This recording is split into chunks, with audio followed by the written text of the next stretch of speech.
Pero, dahil araw nga po ni Rodante Marcoleta at araw po ng INC ngayon, gawin na po nating 20 milyon mga kababayan. Sabi ni Addictus Rex, 100K. Sabi ni Checher, 13K. Hindi.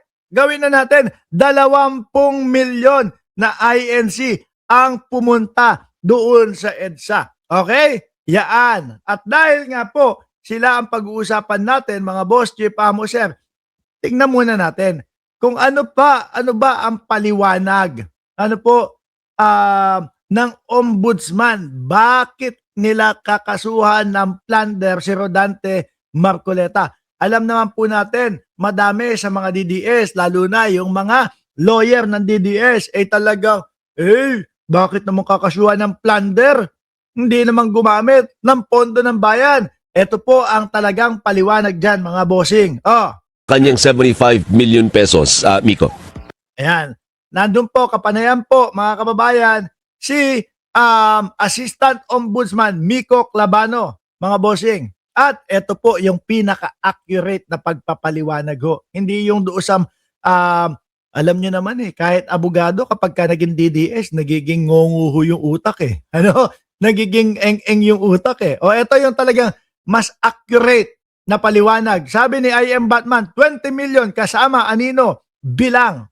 Paano nauwi sa plunder yon yung donation sa kanyang 75 million pesos, Miko? Opo, Sir Alvin, maraming salamat at gusto ko rin naman po na ulitin yung aking explanation. Mga DDS, ihanda ang ulo, ihanda ang kokote. Ano? Baka malito kayo sa explanation. Baka mahirap tumatak sa ulo ninyo. Dito po kasi sa RA 7080 or yung plunder law, may nakasulat na mga acts na that can form plunder. At isa po doon yung receiving directly or indirectly any commission, gift, share, percentage, or kickback. Narinig ninyo, mga DDS. Hindi lang daw po yung paggamit ng pondo ng bayan, nakasama din yung receiving gifts. Rektang-rekta na yun 75 million. Alam mo dyan, nakatanggap naman ako nung congressman ako, 70. Di ba? Si Marcoleta talaga ang naglaglag para sa sarili niya receiving gifts, kickback. Di ba? Ang daling intindihin. Ito mga to, naiintindihan ko po naman kasi yung iniisip ng tao na dapat public funds. Pero dito sa pangalawang na nakalista sa 7080, hindi naman ho siguro pwedeng maging gift ang public funds. So, ang talagang tinutukoy nung pangalawang act na nakalista dito ay talagang private funds. Pero hindi lang talaga kadalasang ginagamit itong pangalawang act. Pero pasok pa rin talaga siya doon sa definition ng plunder. Pasok din talaga sa definition ng plunder. Pagtanggap ng regalo. Ano sabi ni Addictus Rex? Ill-gotten wealth equals gift. 50 million pataas. Lagpas na doon sa threshold ng plunder. Tayo ba? Ngayon po, i-explain ko lang din po yung context ng nangyari. Si Senator Marcoleta ay isang dating congressman, and at that time, nag-file ho siya ng Certificate of Candidacy para tumakbo bilang senador. Nanalo ho siya, di ba? Pero as a general rule po kasi, ang mga public officials, kagaya ko po, ay hindi pwedeng tumanggap ng ganito kalaki na halaga, na 7. Narinig ninyo. Hindi pwedeng tumanggap ng, magkano yun? 75 million yung kay Rodante Marcoleta. Ano po, 50 million niya ang pinaka, lagpas na yung kay Rodante Marcoleta. Ano po mangyayari mga kababayan kapag kahinayaan at pwedeng tumanggap ng ganyang kalalaki pong mga regalo, yung mga nakaupo sa gobyerno, yung mga halal ng bayan, yung mga nasa gobyerno po, maaari malaki ang tsansa na babawiin sa kanila iyan sa pamamagitan ng pagpabor doon sa mga future na magiging problema kung sino man ang nagbigay, nag-abot at nagregalo sa kanya nun, mga kababayan. Talo ang taong bayan doon. Di ba? 25 million. As a general rule, ang exception lang po doon sa rule na yon ay kung tatakbo ka nga ng, for another public office or if you're running for the same office again. Ayan. Nung kay Rodante Marcoleta, ang sinasabi nila, campaign funds, di ba? Para doon sa kandidatura ni Rodante Marcoleta. Dito lalong nalaglag, lalong bagsak ang tuka ni Marcoleta nung hindi niya isinulat yung kaperahan na yon doon sa SOSE. Oh, ay, siyempre, hindi mo pwedeng sabihin niya na, eto naman talaga yung pera ginamit ko, eto, ganyan, Hindi mo nga nilagay doon sa SOSE. Oh, paano mo ngayon sasabihin na para sa kampanya yon? Di po ba, mga kababayan? Ano ang nakalagay? Yung SOSE ni Marcoleta, wala ni isang pangalan nung kanyang mga kaibigan, walang Mike Defensor, walang kahit sino ang nakasulat na nag-donate sa kanya para sa campaign funds. So ngayon, saan mo ilalagay yung mga natanggap niya na 75 million? Regalo. Gift. Di ba? Sabi ni Sir Archie Beroya, pasok talaga sa plunder, over 50 million at kahit hindi pera ng bayan, may batas yan. Pag-donate, hindi isinama sa SOSE. Lawyer, hindi nasunod. Sa law.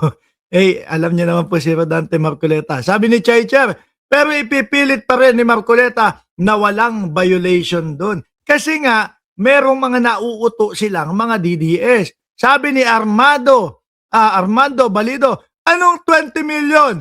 3 million lang sila buong mundo. Paano nangyari yun? In-exaggerate na po namin. In-exaggerate na po namin yung bilang para pumabor na po sa kanila. Di ba? Pati po yung titulo, yung title na hindi nakakasuha si Marcoleta, in-exaggerate na din po namin. Kasi alam naman po namin na imposibleng matinag po yung Ombudsman Boying Remulla sa mga ganyang parali-rally po eh. Kaya para pumabor sa kanila, dahil araw naman nila ito, 20 million na sila at hindi nakakasuha si Marcoleta kasi nag-rally sila. Tuloy. So, dun lang tayo pwede humingi ng contribution galing sa pribadong sektor sa ganung halaga, no? 75 million. Ang threshold ho kasi ng plunder is 50 million pesos. So, hindi Yan para daw sa para daw doon sa kampanya lang. Sabi ni June Bartolo, kasama na DDS at 20 million. Okay na yung mga DDS na yun eh. Puro sabi, sasama. Wala naman. Puro mga batugan nandun sa bahay nila, hindi pa sinamahan yung rally para dumami sila. Hindi ho ba? So, yung 75 billion is well above that. Ngayon, hindi naman niya dineclare sa kaniyang SOSE. So, sa COMELEC, hindi niya dineclare. Ibig sabihin, hindi niya ginamit or hindi niya dineclare para sa campaign yung 75 million. Hindi din niya dineclare yung 75 million sa kanyang SALN. Wala talaga. Hindi dineklara sa SOSE. Hindi din dineklara sa SALN. At by his own admission sa kanyang mga payanam, Kaya dapat mga DDS, no? Mga DDS, dapat babantayan niya si Marcoleta. Kapag merong issue sa kanya, pipigilan niyo na agad. Rodante, huwag mo na ipagtanggol yung sarili mo. Bakit? Kadalasan ikaw ang naglalaglag sa sarili mo eh. Kadalasan ikaw yung nagpapahamak sa sarili mo eh. Ayan, no? Doon sa Net25, Uncle PTV, shoutout sa'yo, doon sa Net25, ganyan lagi, mga kababayan, no? May babanat kay Marcoleta, babalik siya doon sa Net25. Kakausapin niya yung mga kautuan niya, uto ang dila, hindi ututang dila, kauto ang dila ho, mga kababayan. Yung tango lang na tango, di ba? Tapos doon nagpaliwanag. May natanggap naman talaga ako. May natanggap naman talaga ako. Di ba? Amin yun, inamin. Hindi ko nga lang isinulat doon sa SOSE. Kasi sabi ng mga kaibigan ko, wag na lang. Sabi ng SOSE, lahat ng magdo-donate sa'yo para doon sa kampanya, kailangan mong isulat dito. Kapag ka nagsinungaling ka sa SOSE, ibig ka sabihin, wala kang SOSE. Pag wala kang SOSE, ibig sabihin, disqualifika ka. Hindi ka pwedeng maupo. Di ba, Tato? Oh, yun siguro yung iniwasan nila, mga kababayan. Sa ibang station, no? Admittedly, nakakuha siya ng Sabi ni Maria Olivia Vergara, sino po ang hindi makasuhan? Sinabi ko na po dito, hindi na po kakasuhan si Rodante Marcoleta. No, kasi po nag-rally na yung INC. Ang nakakalungkot dito, paano yun kapag yung mga kakampi nila pala? May nagawang mga kaso, may mga nagawang kamalian, ganyan pala ang gagawin nila, ano? Parang kailangan sila lagi ang masunod. Pagpasensyaan nyo na ho, ganyan lang yung napapansin ko, mga kababayan, ano? Pagka yung may kagaya ni Rodante Marcoleta, raralihan lang nila. Para hindi nakasuhan. Hindi daw kasi, sabi kasi, hindi daw sila aalis doon hanggat itutuloy yung kaso ni Rodante Marcoleta. Ngayon, meron na po silang permit, mga kababayan. No, meron na po silang permit hanggang alas 8 ng gabi bukas.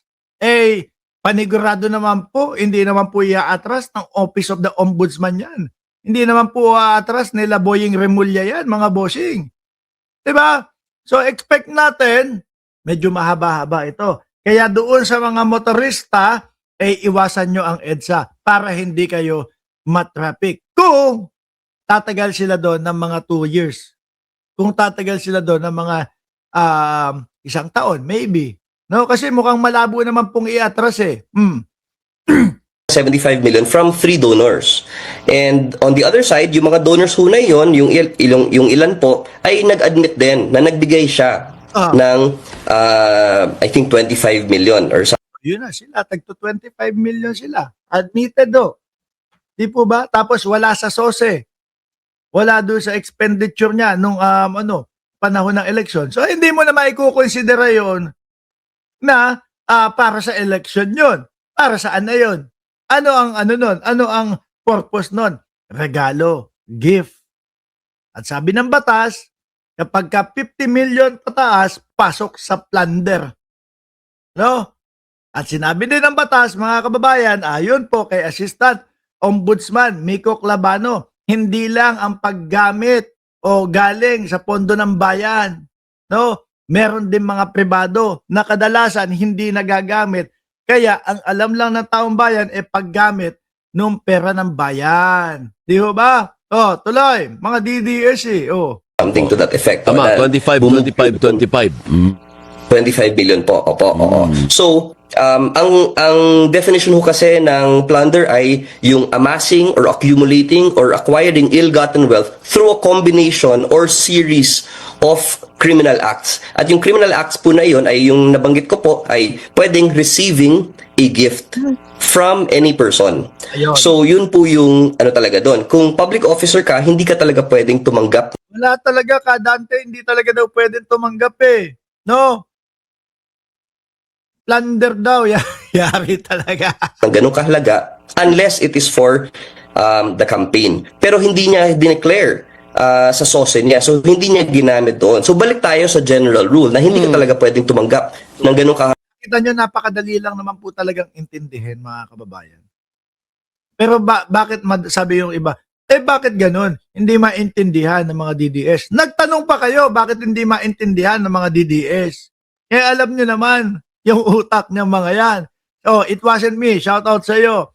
Pinapanghilang nila ang EDSA at nagkalat din ng EBAC. Sabi, bakit nandun ba yung yung naigit-igit daw o yung natae-tae daw doon sa sa loob ng sauna? Nasa na pala yun?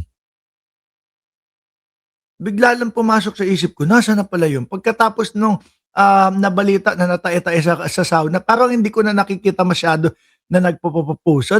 Tuloy. Laki na halaga. Kahit kami po sa Office of the Ombudsman, kung nakatanggap kami ng ganyang kahalaga, talagang yun, either bribery or even plunder yun. Oo, And that actually, goes for any public official.